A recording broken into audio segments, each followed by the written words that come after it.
नमस्कार, आपका बहुत बहुत स्वागत है। हमारा खास कार्यक्रम फिर इंडिया गठबंधन को लेकर जमघट शुरू हो गई है और यही कारण है कि मोदी सरकार को टक्कर देने के लिए पूरा विपक्ष एक सूत्र में बंधा हुआ नजर आ रहा है।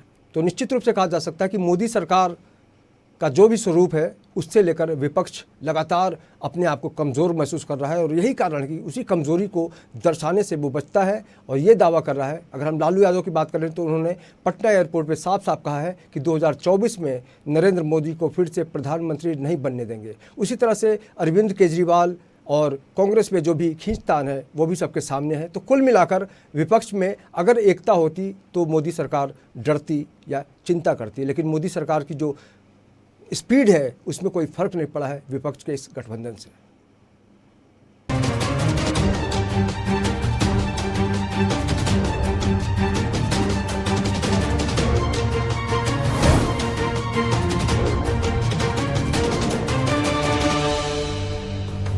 5 राज्यों के विधानसभा चुनावों में कांग्रेस के निराशाजनक प्रदर्शन के बाद मंगलवार 19 दिसंबर को इंडिया गठबंधन की बैठक दिल्ली में होने जा रही है। इसमें शामिल होने के लिए टीएमसी सुप्रीमो ममता बनर्जी और आरजेडी अध्यक्ष लालू यादव दिल्ली पहुंच चुके हैं। 2024 के लोकसभा चुनाव में केंद्र की सत्ता से नरेंद्र मोदी सरकार को उखाड़ फेंकने के लिए बने इस गठबंधन की बैठक में सीट शेयरिंग और अन्य चुनावी रणनीति पर सहमति बनाई जानी है। हाल ही में संपन्न हुए राजस्थान, मध्य प्रदेश, छत्तीसगढ़, तेलंगाना और मिजोरम चुनाव में बीजेपी ने बड़ी जीत दर्ज की है। दरअसल बीजेपी ने हिंदी पट्टी के तीनों राज्यों में अपनी सरकार बहुमत के साथ बना ली है। वहीं आम आदमी पार्टी के मुखिया अरविंद केजरीवाल ने पंजाब में सभी 13 लोकसभा सीटों को आम आदमी पार्टी को देने की मांग की है। पंजाब में आपने 117 में से 92 सीट दी। मेरा दिल कहता है अगली बार 117 में से 110 से ज्यादा सीट आएंगी आम आदमी पार्टी की। और अभी लोकसभा के अंदर चुनाव आ रहे हैं। 13 सीट पंजाब की है और 1 सीट चंडीगढ़ की है। मेरा दिल कहता है जिस तरह से अभी पंजाब के अंदर घर घर के अंदर खुशी छाई हुई है, किसी का बिजली का बिल बंद हो गया, किसी के बच्चे का एडमिशन हो गया, कोई तीर्थ यात्रा में चला गया, किसी का बिना रिश्वत काम होने लग गया, सारे हर आदमी को फायदा हो रहा है पंजाब के अंदर। 13 की 13 सीट आप आम आदमी पार्टी को दीजिएगा, हमारे हाथ मजबूत कीजिएगा। ये सारी पार्टियां बहुत दुखी हैं। ये सारी पार्टियां अब इकट्ठी हो गई हमारे खिलाफ और ये सारों ने इकट्ठा होकर सारी केंद्र सरकार के पास गई, कुछ करो, इनके काम रोको।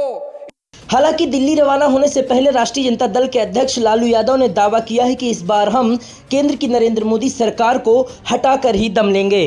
उम्मीद है उसकी बैठक है, हम लोग जा रहे हैं और मिलकर इनको हटाएंगे। सर बोल रहे हैं कोई। जहां एक और आम आदमी पार्टी के मुखिया अरविंद केजरीवाल ने 13 सीटों की मांग कर पेंच को फंसा दिया है, तो वहीं कांग्रेस के हाथ से राजस्थान और छत्तीसगढ़ छीनकर बीजेपी ने 2024 के चुनावी रणनीति की तस्वीर को बहुत हद तक स्पष्ट कर दिया है। ऐसे में गठबंधन की बैठक में सीट शेयरिंग पर विपक्षी दलों को कांग्रेस किस हद तक अपने पाले में रख पाती है, यह देखने वाली बात होगी। ब्यूरो रिपोर्ट, इन 24 न्यूज।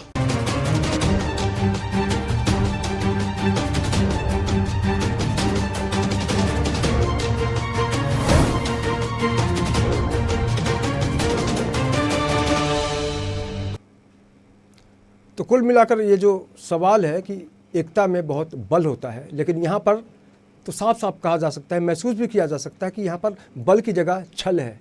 क्योंकि कांग्रेस को लेकर जिस तरह से आम आदमी पार्टी का दावा है, ऐसे में समझा जा सकता है कि कभी भी एका जो है, इनके अंदर की जो एकता है उसमें कोई ना कोई कमी ज़रूर है। निश्चित रूप से मोदी सरकार की जो गति है उसको रोकने के लिए बिल्कुल बेचैन है, परेशान है, हैरान है, परेशान है। निश्चित रूप से मोदी सरकार के सामने एक बहुत बड़ी चुनौती है देश के विकास को लेकर, और जिस तरह से 3 राज्यों में भाजपा ने जीत हासिल की है तो उसका जो आत्मविश्वास है, उसकी जो सोच है उसमें काफ़ी बदलाव आए हैं। और निश्चित रूप से इससे सबसे ज़्यादा असर, इसका जो खामियाजा है वो भुगतना पड़ा है विपक्ष को। और इसी कड़ी में हमारे साथ 2 खास मेहमान जुड़ रही हैं। सबसे पहले हम जोड़ेंगे अंजलि राम, एक और मेहमान के पास महाराष्ट्र राज्य महिला कामगार संघ की हैं अन्नू पाटिल जी, उनसे जोड़ने की कोशिश करते हैं। अन्नू जी, आपको बहुत बहुत नमस्कार। नमस्ते। महाराष्ट्र राज्य महिला कामगार संघ से आप जुड़ी हुई हैं। विपक्ष के अंदर जो भी चल रहा है कि मोदी सरकार को एन केन प्रकार ऋण धक्का देना है, कमज़ोर करना है। आपकी क्या प्रतिक्रिया है?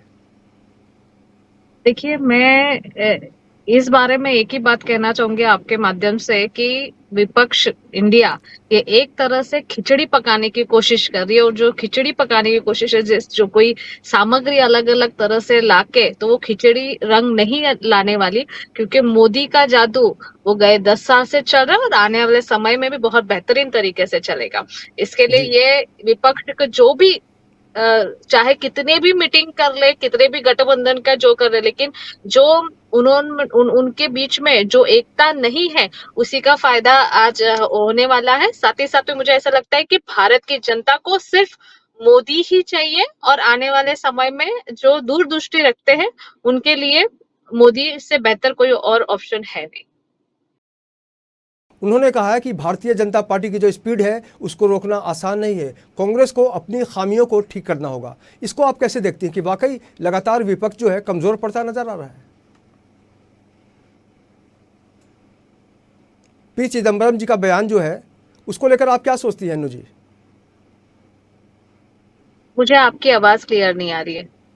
भारतीय जनता पार्टी की तारीफ की है पी चिदम्बरम ने, जो कांग्रेस के वरिष्ठ जी नेता हैं। जी जी जी जी जी जी जी। उनके बारे में मैं एक ही बात कहूंगी कि देखिए, पूरे भारत भर जो फिलहाल जो माहौल है, उनकी जी। क्या उनकी प्रतिमा है और क्या है। देखो, मैं किसी के बारे में वैयक्तिक टिप्पणी नहीं करना चाहूंगी, लेकिन 3 राज्य की फिलहाल जो भारत में अपने ऑलरेडी भाजपा बहुत बेहतरीन तरीके से काम कर रही है और उनकी सत्ता आई है, तो मुझे लगता है कि कहीं पर भी कोई भी ऐसा कुछ भी नहीं होने वाला है कि आने वाले समय से भाजपा ही आने वाली है। जी। क्योंकि आंकड़े भाजपा के अलावा और किसी के पास है नहीं। जी। अच्छा अनु जी, ये बताइए कि अगर हम सरकार की बात करें, अगर कांग्रेस की बात करें या फिर मोदी सरकार की बात करें, तो महिलाओं की जो सुरक्षा को लेकर जो सवाल उठते रहे इस देश में, तो किस सरकार के राज में आपको लगा कि वाकई महिलाएं आज सुरक्षित हैं या कम सुरक्षित हैं? नहीं, असुरक्षित की बात मैं कहूंगी कि देखिए, आज 33% आरक्षण इसको पार्लियामेंट में जो आज महाराष्ट्र में हो या पूरे देश भर में 33% आरक्षण जो लाया गया, वो मोदी जी के बिहाफ पे लाया है। और आज कहीं ना कहीं मैं चाहती हूँ कि महिला कामगार संगठन के माध्यम से मैं बोल रही हूँ कि कहीं ना कहीं महिलाएं जो लीडर थे वो पुरुष ही है, लेकिन आज कहीं ना कहीं महिलाओं को एक स्थान है कि कहीं ना कहीं आने वाले समय में एक महिला लीडर करके प्रस्तुत हो रही है। तो ये मोदी जी की ही कृपा है, मैं बोलूंगी। और आने वाले समय में 33 से 50% आरक्षण तक जाएगा, तो it will be take time. बिल्कुल। और जिस देश की राष्ट्रपति ही महिला हो, तो निश्चित रूप से ऐसे में मनोबल पर बहुत असर पड़ता है। तो भारत की अगर महिलाओं की मनस्थिति की बात करें अनु जी, तो उसके बारे में क्या सोचती हैं आप? उसी साथ में मैं ये कहूंगी कि जो राष्ट्रपति महिला है वो भी शेड्यूल कास्ट से है, तो कहीं ना कहीं मुझे ऐसा लगता है कि हमारे देश में आज संविधान कोई इसका नारा लगाना चाह रहा है कि संविधान खतरे में है, तो मैं ये बिल्कुल नहीं मानती। कहीं ना कहीं अगर ऐसा है तो आने वाले समय में बहुत सारी चीजें बेहतरीन तरीके से होगी और जो पिछड़ा समाज है उनको कहीं ना कहीं प्लेटफॉर्म मिलेगा। मैं ये चाहती हूँ कि हमारा जो दलित समाज है उनको भी कहीं ना कहीं शिक्षित होकर, की बस यही नहीं, आज महाराष्ट्र में ओबीसी आरक्षण से लेके बहुत सारी चीजें चल रही है, लेकिन कोई भी उस बारे में बात नहीं कर रहा है। लेकिन जो चीजें अच्छी चीजें करने के लिए जो समय लगता है, वो बारे में आप चर्चा न करते हुए आप जो पीछे जो कुछ भी हुआ उस बारे में आप चर्चा करके लोगों को गुमराह करने की कोशिश कर रहे हैं। मुझे ऐसा लगता है कि हर जगह से कोई ना कोई मार्ग निकालना वो उचित होता है, ना कि किसी को नाम रखते जाओ ऐसा। जी अनु जी, एक और सवाल करना चाहूँगा आपसे कि जिस तरह से भारतीय जनता पार्टी की जीत हुई और जो चेहरे से उभर कर सामने आए, उसमें किसी ने कल्पना भी नहीं की थी कि एक नए नेता को भी सीएम बनने का मौका मिलेगा, जिसने एक बहुत लंबी यात्रा की है। अगर हम कार्यकर्ता की बात करें तो कार्यकर्ताओं में भी एक जोश आया है। इसको बाकी पार्टी और भारतीय जनता पार्टी की सोच में कितना अंतर मानती हैं आप? नहीं, बहुत अंतर है। मैं चाहती हूँ, देखिए, आज महाराष्ट्र की अगर एकनाथ शिंदे जी मुख्यमंत्री बने हैं तो उनका वो स्ट्रगल भी है, जो भी परिवर्तन आया है। मुझे ऐसा लगता है कि जो एक फैमिली, आज ज्यादा मैं आपके ये नहीं करूंगी, लेकिन मैं इतना ही कहूंगी कि कहीं ना कहीं राजकारण में बदलाव आ रहा है। आज हर आम आदमी आज राजकीय क्षेत्र में भी अगर चाहे तो अपना एक दबदबा और एज अ पोजीशन वो अपना पा सकता है। मुझे ऐसा लगता है कि ये सिर्फ भाजपा के ही इसमें हो सकता है, ना कि कोई भी फैमिली रूट से चला जा रहा है तो वो बस हम गेट के बाहर ही खड़े रहेंगे, भाई जब अंदर से हाथ दिखाया जाएगा तो हमारी एंट्री होगी। तो ये सारे बदलाव मुझे लगता है कि भाजपा के इसमें बहुत सारी चीजें मिली है कि यहाँ पे आम जनता भी, आम इंसान भी ये भारत के लिए अगर कुछ करना चाहे तो वो भी बहुत बेहतरीन उनको प्लेटफॉर्म मिल सकता है। जी बिल्कुल, आपने जिस तरह से अपने उद्गार व्यक्त किए उससे समझा जा सकता है कि भारतीय जनता पार्टी की जो यात्रा है उससे लेकर आप कहीं ना कहीं से प्रभावित हैं, और निश्चित रूप से भारतीय जनता पार्टी का जो चरित्र है उसमें काफ़ी बदलाव देखने को मिल रहा है। और इसी मुद्दे पर हमसे जुड़ेगी बीजेपी प्रवक्ता सुमिता सुमन सिंह जी। सुमन जी, मेरी आवाज़ मिल रही है आपको? जी, सबसे पहले आपको नमस्कार। आप विपक्ष को लेकर मोदी सरकार के प्रति जो विपक्ष की भावना है उसके प्रति क्या सबसे पहले क्या प्रतिक्रिया देना चाहेंगी आप? विपक्ष अपने आप को बहुत कुछ डिफरेंट मोड में लेके जा रहा है जी। विपक्ष का मजबूत होना जरूरी है। विपक्ष अगर मजबूत नहीं होगा तो सरकारें नहीं चलती है, उतने अच्छे से काम नहीं हो पाते। लेकिन विपक्ष की मजबूती उसके गलत कामों से नहीं, उसकी सकारात्मक व्यू होना चाहिए। इनका सकारात्मक व्यू नहीं है और ये किसी भी तरह से सरकार को घेरना चाहते हैं, गलत गलत चीजों में बदनाम करना चाहते हैं, जो कि संभव नहीं है, क्योंकि मोदी का कोई पर्याय नहीं है जी। मोदी है, उनका कोई भी दूसरा ऑप्शन ही नहीं है। तो ये मतलब इसके लिए उनको वो कितना भी कुछ कर ले, इंडिया बना ले, पाकिस्तान बना ले, टीम कुछ भी कर ले, वो कुछ कर नहीं सकते हैं। तो इसलिए मैं तो यही कहूंगी कि हमारी भारतीय जनता पार्टी ही एक सर्वश्रेष्ठ और विश्व की सबसे बड़ी सफलतम पार्टी है। इसके अलावा कोई देश का उत्थान में, भारतवर्ष के ऊपर उठाने में इसके अलावा और कोई भी वो नहीं है। अभी आप देखिए G20 हुआ हमारे यहाँ पर, आए दिन रोज नए नए चीजें हो रही हैं। एक कोई पर्याय ही नहीं है माननीय मोदी जी का।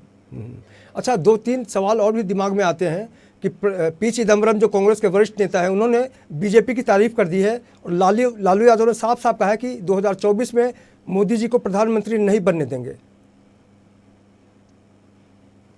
लालू जी तो बहुत कुछ कह सकते हैं, लालू जी चारा घोटाला कर सकते हैं, लालू जी कुछ भी कह सकते हैं, लेकिन लालू जी के कहने से अगर कुछ होता तो देश पता नहीं आज कहां से कहां पाकिस्तान में मिल गया होता या कहीं कुछ हो गया होता।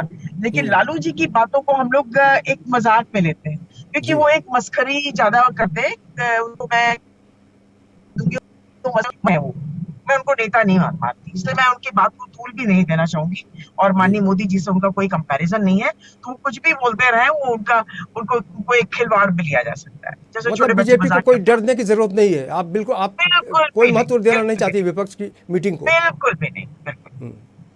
तो निश्चित रूप से कहा जा सकता है कि भारतीय जनता पार्टी के जो भी लोग हैं उनके अंदर एक आत्मविश्वास है कि विपक्ष कुछ भी कर ले, इंडिया गठबंधन के तौर पर भारतीय जनता पार्टी को टक्कर देना, खासकर मोदी सरकार को चुनौती देना, उसके लिए आसान नहीं होगा। और जिस तरह से लगातार उसके अंदर की जो घटनाएं हैं उससे साफ साफ लगता है कि एकता की बहुत ज़्यादा कमी है। और इसी कड़ी में हमसे जुड़ेंगी अंजलि रामजी शुक्ला, जो राजनीतिज्ञ विशेषज्ञ हैं। निश्चित रूप से आज की तारीख में विशेषज्ञता के मामले में महिलाएं भी आगे बढ़ती जा रही हैं।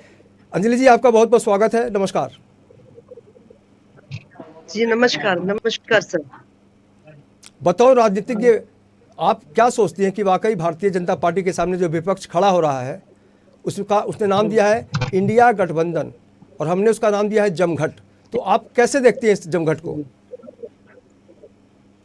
मैं कहूँगी कि किसी एक के विरुद्ध में यदि इतने सारे लोग इकट्ठे हो जाएं तो वो पॉजिटिव भी सोचा जा सकता है नहीं जी। जिस तरह यदि कार्य बहुत अच्छी तरह से होगा, लेकिन साथ में ये भी है कि खाली वो निगेटिव से यदि किया अपोजिट में पॉजिटिव पड़ेगा, ये चीज है। दूसरी कुछ मुद्दों पे मैं ये कहना चाहूंगी एज ए विशेषज्ञ कि जैसे आज की डेट मोदी जी कोई ना, उनके अलावा कोई और दिखाई नहीं देता प्राइम मिनिस्टर की जगह पर, मिलेगी। जी लेकिन साथ में कुछ ऐसे मुद्दे हैं जिस पर कि आज भी बीजेपी को भी सोचने की जरूरत है सर। युवा जो है वो अ, थोड़े से नाराज है नौकरी के तरीके पर। अ, जी जी सबसे बड़ी बात है कि अंजलि जी, जो जिस तरह से 3 स्टेट में बीजेपी की जीत हुई है और नए चेहरे अप्रत्याशित रूप से ऐसे लोगों को मुख्यमंत्री बनाया गया है जिसकी कल्पना शायद बीजेपी के बाकी लोगों ने नहीं किया था।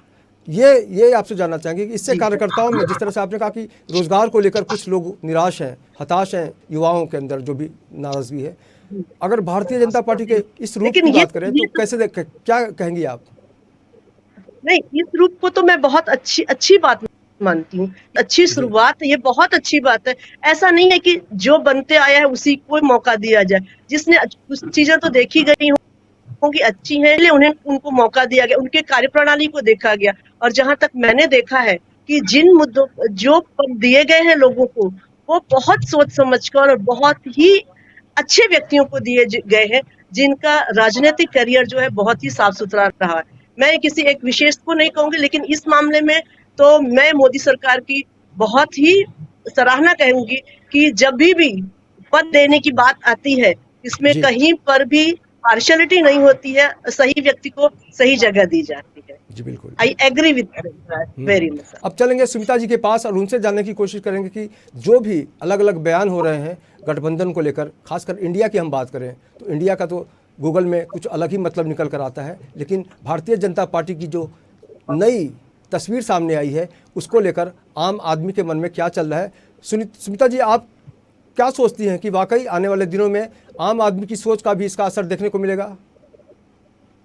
बिल्कुल, क्योंकि एक तो सबसे पहले इन्होंने अपना वहीं पर ही बंटाधार कर दिया, जब अपनी टीम का नाम इंडिया रख दिया। इंडिया मतलब भारत को कहा जाता था, अंत में हमने उसको इंडिया को एक ठगबंधन के नाम से डिक्लेयर करके हम भारत में आ गए हैं। तो हम भारतवासी हैं और हम भारत में रहने वाले हैं, और ये इंडिया वाले जो है सब ठगबंधन वाले लोग हैं। इनका काम सिर्फ घोटाला है। आप एक एक को देख लीजिए, सारे घोटालेबाज एक जगह जमा हो गए और आपस में ही वो लड़ के मर रहे हैं।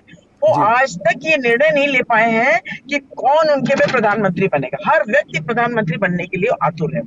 अब आप बताइए कि जब 100 अनाथ 100 बीमार हो जाएंगे तो ये क्या राजनीति करेंगे? पहले आपस में सुलझ लें, आपस में अपने आप को समझा लें, आपस की लड़ाई बंद करें, तब ये देश के लिए कुछ कर पाएंगे। इनके पास मुद्दा ये नहीं है कि हमको देश को कहाँ ले जाना है, हमको भारत के लिए क्या अच्छाइयां करनी है, हमको भारत के लिए कहाँ पे ले जाना, हमको महिलाओं के लिए क्या करना है, बच्चों के लिए क्या करना है, बुजुर्गों के लिए क्या करना है, देश में राज की सड़कों के लिए। जी एक है मोदी को हराना, आप आगे नहीं बढ़ सकते।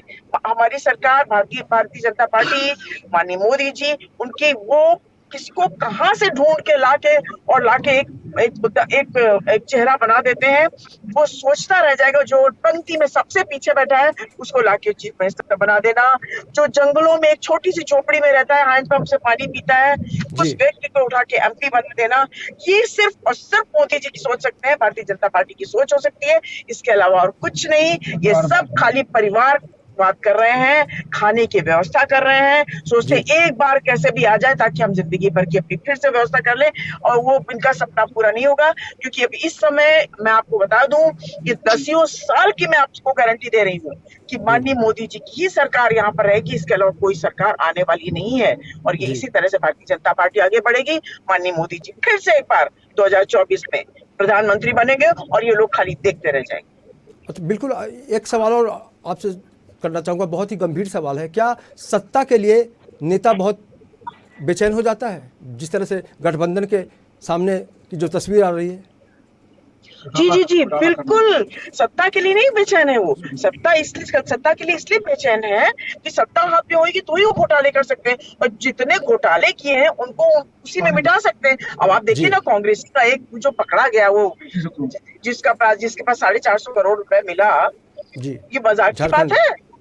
हाँ, आप सोचिए कि आम जनता मर रही है, उसके पास पैसा नहीं है, आप ये दलील देते हैं कि अरे इतनी गरीबी है। आप जब इतना पैसा दबा के बैठ जाओगे तो गरीबी नहीं होगी, क्या अमीरी होगी हमारे देश में? एक एक व्यक्ति के पास अगर इतना इतना पैसा कांग्रेसियों के पास भरा हुआ है या और पार्टियों के पास भरा हुआ है, चोरी का पैसा भरा हुआ है, अंदर रखे हो, सोते कैसे? मैं तो इस बात से परेशान हूँ। इतना पैसा आज तक हम लोगों ने तो अपनी जिंदगी में देखा नहीं था। पहली बार देखा। मशीनें भी बेचारी रो दी, वो भी बेचारी एक्सपायर हो गई, और इसी तरह से ये भी एक्सपायर हो जाएंगे। इनका कोई भविष्य नहीं है और इनसे डरने की हमको कोई जरूरत नहीं है। कोई दुनिया की कोई ताकत ऐसी नहीं है जो माननीय मोदी जी को उठा सके और हरा सके। जी बिल्कुल, लोकतंत्र के प्रति जो आपका विश्वास है, मुझे लगता है कि आने वाले दिनों में भी आपका ये विश्वास बना रहेगा। लेकिन ऐसे में आम जनता, लोकतंत्र की जो सबसे खूबसूरती है कि आम जनता को एक मौका मिलता है कि अपने तरीके से वो सरकार को चुन सके। और मुंबई की जनता ने इस बारे में क्या कहा है, आइए सुनते हैं। क्या लगता है बीजेपी को इंडिया गठबंधन टक्कर दे सकती है? कोई नहीं सकते। बीजेपी नंबर 1 में है, रहेगा। मोदी भी बचपन से जिंदगी जब तक रहेगा मोदी के साथ। और कुछ क्या होकर बोलने क्योंकि बीजेपी कई लोगों ने तो कहा कि नहीं, बीजेपी के टक्कर में नहीं है। बीजेपी के टक्कर में अभी वो 70 साल उसने चलाया कांग्रेस ने। हाँ, अभी तो 10-15 साल से चला रहे हैं, बीजेपी चला रहा है। अभी तो कितनी महंगाई हो गई, क्या हो गया कि देश में बदलने के लिए कितनी ऑप्शन आई। अच्छा, आप किसका समर्थन करेंगे, कौन सी पार्टी? हम दोनों जो अच्छा रहेगा उसी का समर्थन। आपके हिसाब से कौन अच्छा? तो मुझे कांग्रेस लग रहा है। बीजेपी को इंडिया गठबंधन जो बाकी पार्टियां हैं वो बीजेपी को टक्कर दे सकती है? नहीं, यहाँ समय कोई टक्कर नहीं दे सकता। भाजपा कोई टक्कर नहीं दे पाएगा। ऐसा क्यों? पार्टियां बहुत है मगर काम तो बीजेपी कर रहा है इस समय ना। यह समय है सब जगह तो वही दे, यहाँ से लेकर यूपी तक, महाराष्ट्र में, गुजरात, सब जगह तो वही कर रही है। बीजेपी वाले काम है ऐसा कर रहे हैं, लेकिन जोरों शोरों से तैयारियों में इंडिया गठबंधन में वो तमाम तो पार्टियां कुछ जो भी हैं। कोई भी कुछ भी कर ले लेकिन उनको नहीं हरा पाएगा। ऐसा क्यों? हाँ, अरे वो बहुत से ऐसे काम किए जो आज तक कोई प्रधानमंत्री किया नहीं है। तो इंडिया गठबंधन की जो पार्टियां, जो तमाम पार्टियां इंडिया गठबंधन मिलकर जो सभी पार्टियों ने बनाया है, क्या लगता है बीजेपी को टक्कर दे सकती है? बीजेपी तो कांग्रेस ही देती है, कांग्रेस ही आएगी। कांग्रेस भी ऐसा ट्रीट है कि अपना क्या लेके चलती है पब्लिक को, और वे कोई ऐसा ही नहीं है। बीजेपी, आपका कहना है इंडिया गठबंधन में कांग्रेस सबसे मजबूत है, कांग्रेस ही मजबूत है। बीजेपी का है ही ऐसा क्या है? वो मजबूत पाया है वो लोग का, ऐसा है बीजेपी। अच्छा, मजबूत क्या मजबूत पाया? वो लोग का सब जो नेता लोग है ना, सब अच्छा काम कर। बाकी पार्टियों में मजबूत नहीं है? नहीं, एक इधर जाता है तो एक उधर जाता है, एक उधर जाता है, इसके लिए तो गड़बड़ होता है। यानी आपके कहने में नहीं मिलते है ना, इसके लिए तो गड़बड़ होता है, ऐसा है। तो एकजुटता से बीजेपी में ही दिख रही है। हाँ, बीजेपी आएगा 100%। कैसे अभी देखो, सोच के चलो कि अभी कोई भी राजनीतिक पार्टी 10 साल से कर रही है सत्ता, पब्लिक के अंदर एक नया ये होता है कि भाई इसको बदल दे और दूसरी सत्ता को लेके आए। पर कई लोगों का कहना है कि नहीं, बीजेपी ही आएगी। अभी किसी का ओपिनियन मैं तो नहीं बोल सकता हूँ, लेकिन जहाँ तक मेरे को मानना है कि वो तो बदल जाएगी। जैसे कांग्रेस ने भी काम किया है, जैसे यहाँ पर शिवसेना भी काम करती है, और शिवसेना भी काम करती है। और दूसरी बात कि बीजेपी का कुछ दिख नहीं रहा है कि वो क्या काम कर रही है। काम बहुत ज़रूरी है, लोगों का कारोबार भी चलना चाहिए, और जैसे स्कूल एजुकेशन, इसमें भी तरक्की होनी चाहिए। और हमारे बच्चों को आज हमको प्राइवेट स्कूल में पढ़ाना पड़ रहा है। अगर ये गवर्नमेंट स्कूल अगर सही होते तो हम प्राइवेट स्कूल में क्यों जाते? बीएमसी के लिए नहीं आ सकता, लेकिन मालूम है बीएमसी के अंदर था, हम लोग परमानेंट था, बराबर है।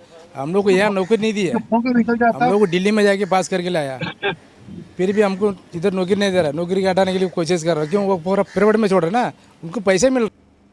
जिस तरह से बीजेपी को टक्कर देने के लिए विपक्षी दल जो है इंडिया गठबंधन के जरिए आने की कोशिश कर रहा है, लेकिन ऐसे में आम जनता की जो भावनाएं हैं उसको भी सरकार को या बीजेपी को सोचना पड़ेगा, कांग्रेस को भी सोचना पड़ेगा कि जनता अगर खुश होती है तो बिल्कुल वाह वाह करती है, लेकिन यहाँ पर बहुत सी ऐसी बातें हैं जिससे कुछ कहीं खुशी है, कहीं तो गम है। तो कुल मिलाकर इस चर्चा में शामिल होने के लिए हम सब अपने तमाम मेहमानों का बहुत बहुत शुक्रिया अदा करते हैं, बहुत बहुत धन्यवाद अदा करते हैं, और ये कामना करते हैं कि देश में लगातार इस तरह का माहौल रहे जहां जनता भी खुश हो, नेता भी खुश हो, क्योंकि जब देश का आम आदमी खुश होता है तो सरकार भी बहुत अलग तरीके से काम करती है। निश्चित रूप से भारतीय जनता पार्टी के सामने एक चुनौती है अभी विपक्ष। भले ही विपक्ष कोई भी दावा करे, लेकिन ऐसा लग रहा है कि भारतीय जनता पार्टी को कोई टेंशन नहीं है इस गठबंधन को लेकर, और ऐसे में यही कहा जा सकता है कि विपक्ष अपनी चाल चल रहा है और पक्ष अपनी तरफ से। तो इस खास पेशकश में इतना ही। बाकी की खबरों के लिए आप देखते रहे IN24 न्यूज़, और मुझे पूरी टीम के साथ दीजिए इजाज़त।